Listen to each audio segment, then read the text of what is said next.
Question number 1 exercise 2.2 part second. जैसे हमने कल इसी चैप्टर का पहला पार्ट पढ़ा था x square minus 2x minus 8, हमने क्या निकालने, जीरोस निकालने। ये जो क्वाड्रेटिक पॉलिनोमियल दिए हुए हैं इसके क्या निकालने हैं, जीरोस निकालने हैं। और फिर रिलेशनशिप फाइंड करना है जीरोस और उसके कोफिशिएंट के बीच में।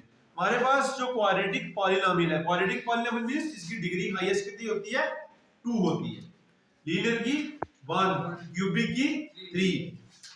बोलेंगे मुझे आप 4s स्क्वायर है माइनस 4s प्लस 1। हमें यहाँ पे चेक करना है मिडिल टर्म को।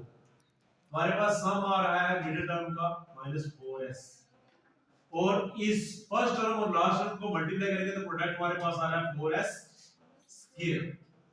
हमें अब क्या करना है, मिडिल टर्म को स्प्लिट करना है। सॉल्यूशन इसकी निकालेंगे हम, जीरो निकालने के लिए 4s square minus 4s plus 1। इन दो नंबरों को हम प्लस माइनस करें, माइनस 4s है सम और मल्टीप्लाई करें तो क्या है, 4s स्क्वायर है। वो हमारे पास है 4s स्क्वायर माइनस 2s और माइनस 2s। दोनों को, इन दोनों नंबरों को हम क्या करेंगे, प्लस माइनस करेंगे तो माइनस 4s आ जाएगा। तो मल्टीप्लाई करते हैं तो क्या आता है, 2 to the 4 minus into minus plus s की पावर 1 और 1 2 हो जाएगी। मल्टीप्लाई में पावर ऐड हो जाती है। बेसिस से पावर एडिड वाला कांसेप्ट यूज होता है। ठीक है, अब यहां से क्या कॉमन लेंगे हम, पहले दो को देखेंगे हम। एक तो s कॉमन है वो लेंगे, 2 के टेबल में 4 आता है, इसका मतलब 2 कॉमन लेंगे यहां से तो क्या आएगा 2, अंदर बचेगा 2 टू द 4, एक s भी कॉमन लेंगे हम यहां से, अंदर क्या आएगा, एक 2 आएगा एक s आएगा। याद समझ आइए आपको, अंडरस्टैंड किया। 2 कॉमन लिया, 2 टू द 4, एक s कॉमन लिया, अंदर बचा एक 2 और एक s। ठीक है, माइनस का माइनस, यहां पे 2s बाहर चला गया पूरा, तो यहां क्या बचेगा, 1 बचेगा। समझ आए आपको, यहां से हमने 2s पूरा बाहर ले लिया तो वहां पे -1 बचा। अब यहां से क्या कॉमन लेंगे हम, ये वाला टर्म जो आगे वाला टर्म होगी वो बराबर होना चाहिए। यहां से -1 लिया हमने बाहर, तो यहां कुछ कॉमन है, यहां पे कुछ कॉमन है नहीं है, तो सिंपली यहां से 1 लेंगे, अंदर क्या बचेगा 2s minus into minus plus, तो यहां पे 1। ये वाले दो फैक्टर बराबर होने चाहिए। ये हो गया, तो ये हमारे पास आ जाएगा 2s माइनस 1 और 2s माइनस 1 हमारे पास। ठीक है, इन दोनों में से हम एक लेंगे, ये भी 2s माइनस 1 बन गया, 2s माइनस 1 बन गया। द जीरोस क्या लिखते होते हैं हम, द जीरोस देयरफॉर, नहीं sorry, the value of values of 4s square minus 4s plus 1 is 0 if 2s minus 1 equal to 0 or 2s minus 1 equal to 0, which implies s क्या आएगा, कैसे निकालेंगे, 2s minus 1 is equal to 0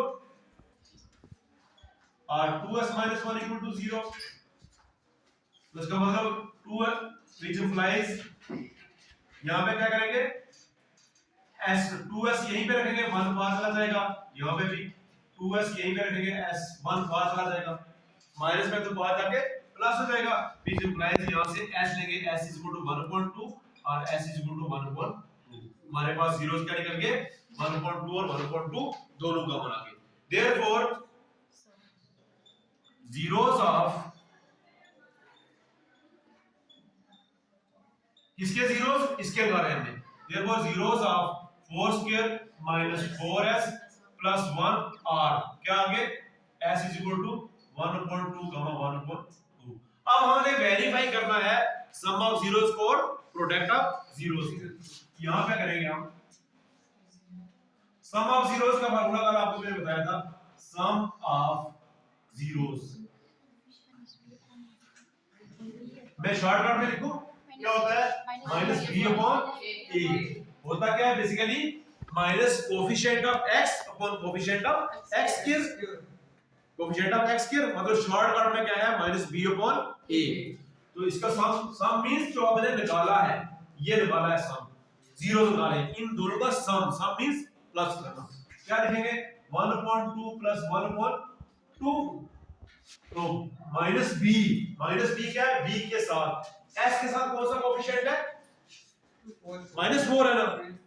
एक तो minus अपना फार्मूले का आएगा, एक -4 जो b है तो ऊपर a क्या है हमारे पास a क्या होता है a क्या है हमारे पास s स्क्वायर के साथ जो कोफिशिएंट होता है 4।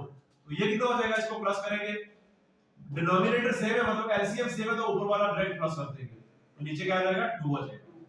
Denominator same means LCM same है दोनों का तो ऊपर वाले टर्म को डायरेक्ट प्लस करते हैं बेसिक कांसेप्ट है। तो यहां पे क्या हो जाएगा माइनस इंटू माइनस प्लस 4/4 तो यहां पे क्या ये क्या हो जाएगा 2/2 ये हो जाएगा कट जाएगा 1 आएगा 4/4 आएगा तो ये भी कट जाएगा यहां भी 1 आ जाएगा। समझ लो ये वेरीफाई हो गया 1 = 1 हो गया। इसी तरीके से सम ऑफ जीरोस वेरीफाई हो गया 1 के बराबर। अब प्रोडक्ट ऑफ जीरो वेरीफाई करना है। प्रोडक्ट ऑफ जीरोस किसके बराबर होता है कल मैंने आपको फार्मूला बताया था c upon a that is constant term upon coefficient of x square. ये आएगा c upon a। हमारे पास प्रोडक्ट क्या है मतलब जो जीरोस हमने निकाले हैं कौन निकाले 1/2 1/2 इनका प्रोडक्ट मींस इनकी मल्टीप्लिकेशन क्या आएगा 1/2 मल्टीप्लाई 1/2। c हमारे पास क्या है c हमारे पास कांस्टेंट टर्म होती है 1 तो a हमारे पास क्या है कोफिशिएंट ऑफ x मतलब जो भी यहां पे कोफिशिएंट दिया हुआ है चाहे x दिया है चाहे y दिया है चाहे z दिया है कोफिशिएंट ऑफ s स्क्वायर मतलब a ये आएगा 1/4 which implies 1 1 the 1 2 to the 4 तो ये भी 1/4 इट मींस ये भी बराबर हो गया। हेंस लास्ट पे आप लिखोगे the relationship between the zeros and the coefficient is verified. Hence the relationship